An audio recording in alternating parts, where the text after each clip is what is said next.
to Let's Talk Kentucky. I'm your host and moderator, Sherelle Roberts. Hopefully you've had a little time to digest our big loss last night, because unfortunately that is talk of the town, Susan, Kim, and Lisa.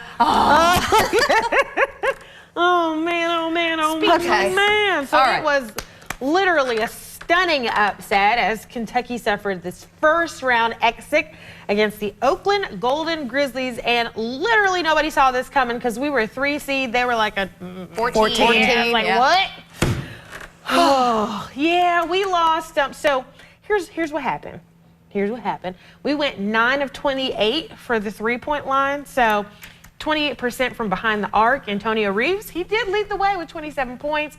He went 61% from the field. So, y'all, this wasn't the first time. We lost in the first round back in 2019. Right. So, the streets are talking. The streets are talking. But first, let's start here. Did you watch the game last night? I know you watched the game last night. You had no choice. You live in the Mills household. It was like in the middle. I was trying to put Alex to bed and stuff like that. But let me tell you, that kid on the other team that had like 33 points or something like that, you take him out of the equation, we would have won. Easily, actually, yeah. I mean, that kid was on fire. But you know what? We have players that can get on fire too, and it just, that fire, the embers just weren't there. That wasn't, something was just not clicking. Well, Lisa, you were too on fire last night. Tell us about that. That's just funny. About my dog, yeah, so I get a little excited during the games and a little emotional, and we have a golden retriever mix kind of dog. She's a comfort retriever, and so her job is to keep people calm. That's what she's been bred for. So she was literally jumping up on my bed, putting her paw on my chest, you know, like laying on top of me, trying to calm me down. I had to lock her out of the bedroom in order to like watch the game, because I knew I was driving her crazy, and I had to literally keep her out of the room. She thought you were having an episode. She did. She's like, time to get to work. She's like, this is what I was bred for. So hard. I love Antonio Reeves so much. And what an amazing job, but it wasn't enough. It wasn't. No, unfortunately. Okay, so some of us are sad. Some people were fired up. The internet had so much to say last night. So on Twitter, excuse me, it's not Twitter anymore, it's X now. So on X last night, 3 phrases were trending by the end of the game. One was Kentucky, the second was Reed Sheppard, and the third trend was Fire Cal. Oh, ouch. Okay, Yeah. so let's read some. These were from some sporty people. Matt Norlander said, there is a very real chance that John Calipari has coached his last game at Kentucky. Then Emmanuel Acho said, it's time to have an uncomfortable conversation with Kentucky head coach John Calipari. Then Jamel Hill, who you know she always has something to say, she said, I'm not wishing it on him, but it feels like a, quote, mutually agreed to part ways is in Cal's immediate future. And lastly, from Jeff Goodman, he said, down goes Kentucky. So Calipari is currently serving under a lifetime contract, so he's like, say what you want. If you want to buy me out, it's $33 million. But folks are talking, so thoughts on this? Look at Kim's face. Oh, this is tough. How many championships has he won since he's been here? I don't know. What's the number? Was that rhetorical? One? Yeah, that one. And that's not good. That's the numbers are telling us something. Uh-oh. Well, here's the thing. Kentucky still has a lot of championships under our belt, and Coach Calipari is a great coach. He has a different coaching method, obviously, than some of our other coaches, but it'll be interesting. Yes. It'll be interesting. I don't know. I think all of us would agree. I think everyone out there is like, you know, we'd take every single one of these kids back next year if they decided to come back. That would be a Christmas miracle, and we would be thrilled about it. So it really wasn't about the kids per se. Everybody has a bad game once in a while, and that's, you know, that's to be expected. I think all eyes are on Cal for this loss, and at least based on what my social media was showing last night, too. Yeah. So this is so interesting. I never really know how to read this because Kentucky fans get mad all the time about everything. Sorry, don't at me. They do. Out my No, they do. So yeah, we do, right? We do. Exactly, we do. So I'm wondering, like, what kind of calculations that UK is making now, because here's one thing we know about Coach Cal. He might not win every game, but he wins every public relations game. That man knows how to communicate. He knows how to get behind a camera and talk. In some ways, I think that he's really done great things for the basketball program off the court. So, I mean, do we want to lose that? Yeah. I don't know. Again, I'm not watching every game die hard with like a beer and like my little basketball under my arm. So, Yeah. But the fans are fired up. They Well, are. and I think, going back to he's a different kind of coach than some coaches. Obviously he's a very different coach than Coach Pitino, which a lot of people are saying, come back, now, or Tubby, come back. But here's the thing, like when you hear him talk about his team and the boys, the kids that are playing, he very much assumes the responsibility for part of their upbringing. Like, he is teaching them to be a teammate, which is on the court and off the court.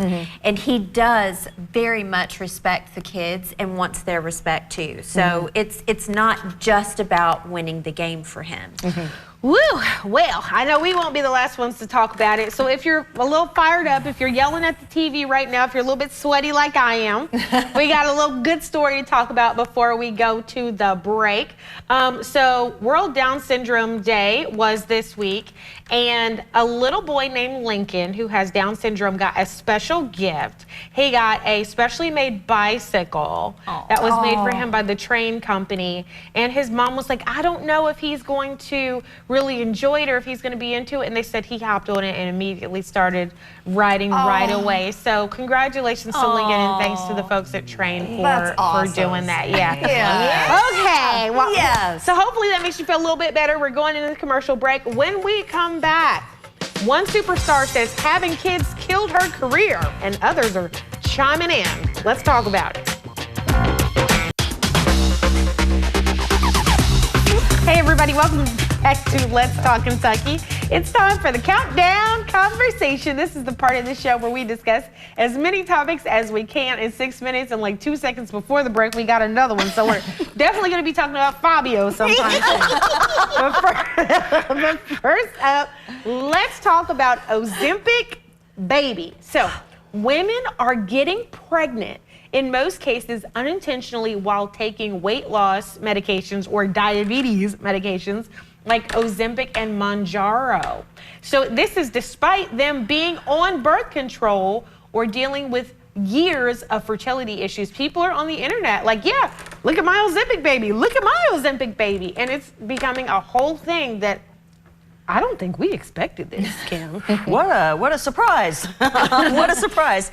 This medication was initially prescribed and developed for diabetes, for people who are suffering from diabetes. Those are certain criteria that need to be met that might not be met for a weight loss perspective, and a doctor is the one who can make that determination. And I just think that we're messing with science again. Yes. Yeah, I agree. I feel like, our primary care physicians should be the ones prescribing this for what it's indicated to do. Primary. Yeah, exactly. So I think that, looking at that, it's, you're getting it from other sources sometimes now. And there's a doctor involved, but he's kind of in the outskirts area, just kind of from afar monitoring this versus your primary care who is actively involved in your health. So I feel like you need to really go to your primary care and have this drug prescribed for what it's indicated to do. I think that also weight loss is needed sometimes for obese individuals who are trying to get pregnant.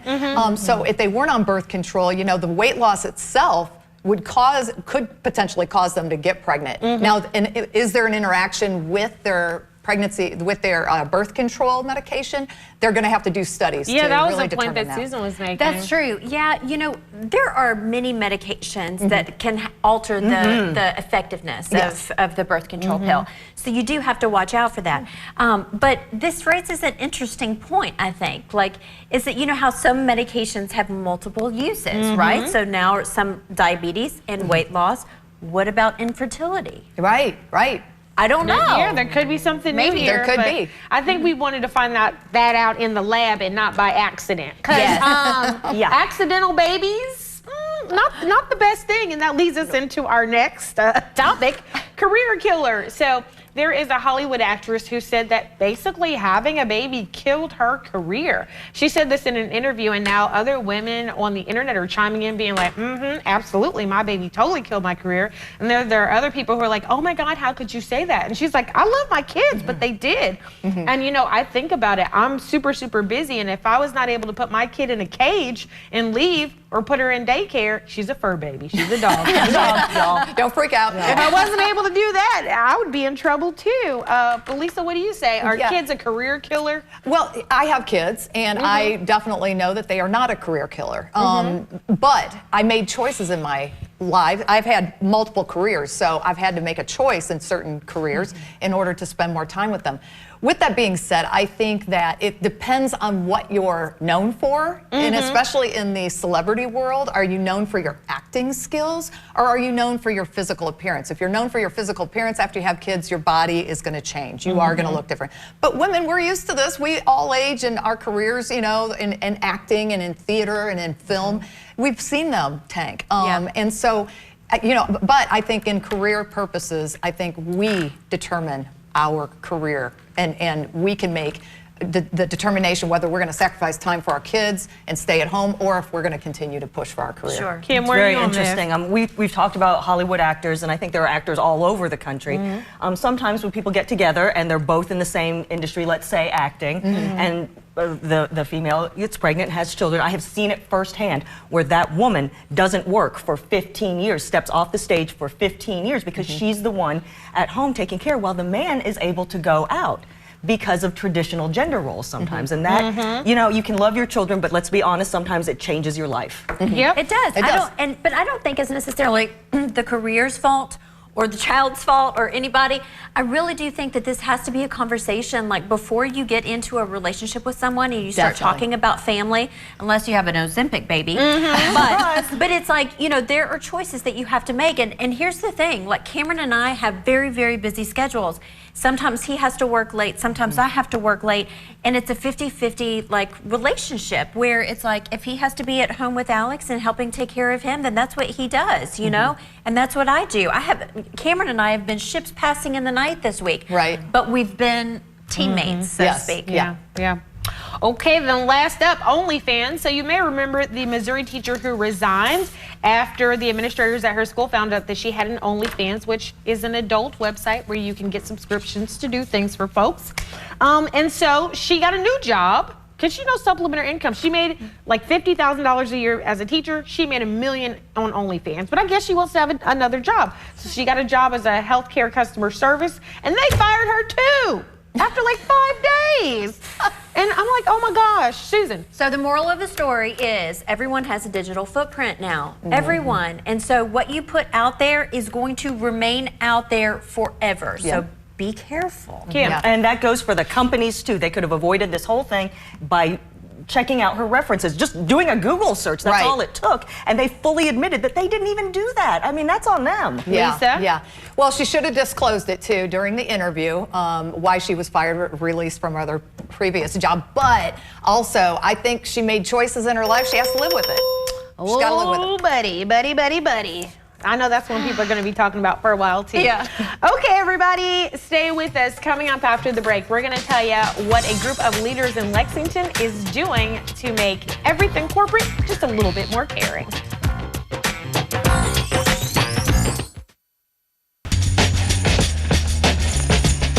Hey everybody, welcome back to Let's Talk Kentucky. I'm here with the Let's Talk team. It's Susan Mills, Kim Dixon, Lisa High, and joining us at the table is Stephanie Arnold. Hey! Hey! Got a hype squad this morning. Yeah, all day, every day. So you're here to talk about Leadership Lexington, which you are in the current class and your class project. So before we get into it, for folks who aren't familiar, tell us what Leadership Lexington's all about. Great, thanks. So Leadership Lexington is a leadership development program that's run by Commerce Lexington, the Chamber. It's an annual program. It runs from August to June every year, so it's application based, and it's a representation of all sectors of our community, and we spend a single day every month in some sector of the community, so Government Day, Education Day, Nonprofit Day, Health and Human Services Day. We just had Arts Day last month. So you spend a whole day in a deep dive around that topic. And then the other component of the program is a group project. So everyone in the class participates in some way in a self-selected group project. That's cool. It's a wonderful program. So,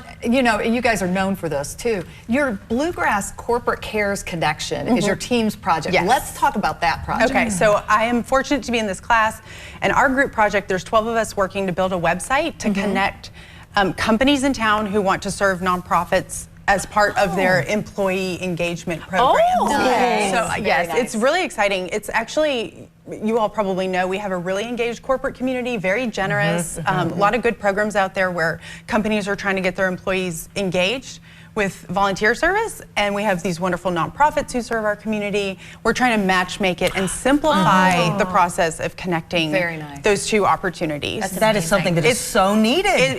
It was actually a little bit surprising that it doesn't exist. And that's the feedback we've been getting from both sides as we've built this out. But it's been a very meaningful project because there's a need for it, there's a ton of support behind it, and we're ready to go. Love it. Awesome. Well, Stephanie, first I'd like to mention the fact that we matched today, Yes, that we we did. are coordinated. Great together. Our jewel toes. But down to it, what is the benefit of this for our community? Like I said, I think we just want to make it as easy as possible for folks who want to engage with our nonprofits to do that. There are various iterations of corporate engagement. Okay. Whether they're allowing their employees to go out for a certain number of hours per year to volunteer, or coordinated group efforts. I see. I think of Clark. Clark Material has an amazing community engagement program. They organize regular opportunities for their employees to go out as a group and engage with different nonprofits serving different causes. They've sponsored this project and have been just a real good resource for us to understand that element a little bit better. So there's a whole spectrum of how companies are engaging, and we just want to centralize those opportunities where they can get out there and make it very simple to find them, and then get out there and serve. Yeah, That's cool. Nice. Now, is this something that's turnkey? I mean, will nonprofits be able to use this after your project is Yes, finished? so that's a huge component. That's a really good question. That's a big component of every Leadership Lexington project every year. So we're building it out. The nonprofits themselves will have accounts. They can get on there and update. They won't ultimately need us, but we are actively looking for a long-term home for it. But once it launches, the site itself will launch near the end of this month, at the end of March. We're so close. We're in the final stages of beta testing, and it's going really well, and we'll launch it, and then at that point, it's really a pretty self-sufficient website. That's awesome. Yeah. So this is so cool because you have these opportunities where people need help, Yes. right? Yes. And they don't know where to get it. And then you have these opportunities where people, want to help and don't know where to go. Yep. So if folks are on either end of that, like need help really badly, please help, or hey, want to help, how can they get in touch with your team that's doing this project so that they can get in on the ground floor? Yeah, we would love to hear from anyone who wants to be involved on either side, collaborate, take on the project long term. So we have an email set up, which is bluegrassc3@gmail.com. We've also stood up a LinkedIn page, which is a really great way just to interact with us and see the updates, especially as the site rolls out. We have a launch event at the end of April, on April 23rd. A month from tomorrow, as it were, where we're going to celebrate the launch of this, have a panel discussion about corporate volunteerism among a nonprofit and corporate representatives. So all of that information we're pushing out on LinkedIn. You can email. My full-time job is at the Y. If you go to any YMCA and say, I need to talk to Stephanie in marketing, they'll find me. So you can just do that too. It's great. Yeah, Oh, that's fine. Stephanie, thank you and congratulations to your Thanks, class. ladies. This Thank is you such so a good much. idea that's going to live on for Lexington and surrounding area for a long time. Thank So you. We good hope so. job to you guys. Thanks for the support. All right, everybody, stay with us. Every day in March, we've been sharing a Women's History Moment. Stay tuned. We've got another one for you. Hey, everybody, welcome back to the show. So we're ready to wrap it up with our Women's History Moment. Today's woman that we are featuring is Clara Sanford Oldham, and this is actually a painting of her, which you can see at the Capitol in Frankfurt. So yeah, if you ever want to go see it, it's like little pixelated thing. so cute. It's like So neat. Dadaism. It's very cool. So Clara Sanford Oldham, she dedicated her life to improving other women's lives by founding Citizens Against Rape back in 1977. sadly, this was a time where rape and sexual assault weren't really taken seriously. So her organization led to the creation of Rape Victim Services, and in the Owensboro area, Spouse Abuse and Information Services, both of which are still in existence today, which is so important because, you know, back in this time, there was no such thing as spousal sexual assault. A lot of states had to change those laws to say that, yes, you have to consent to your spouse. Yeah. So after taking time to raise our children, Oldham drove back and forth, working all over the state to enhance the lives of others.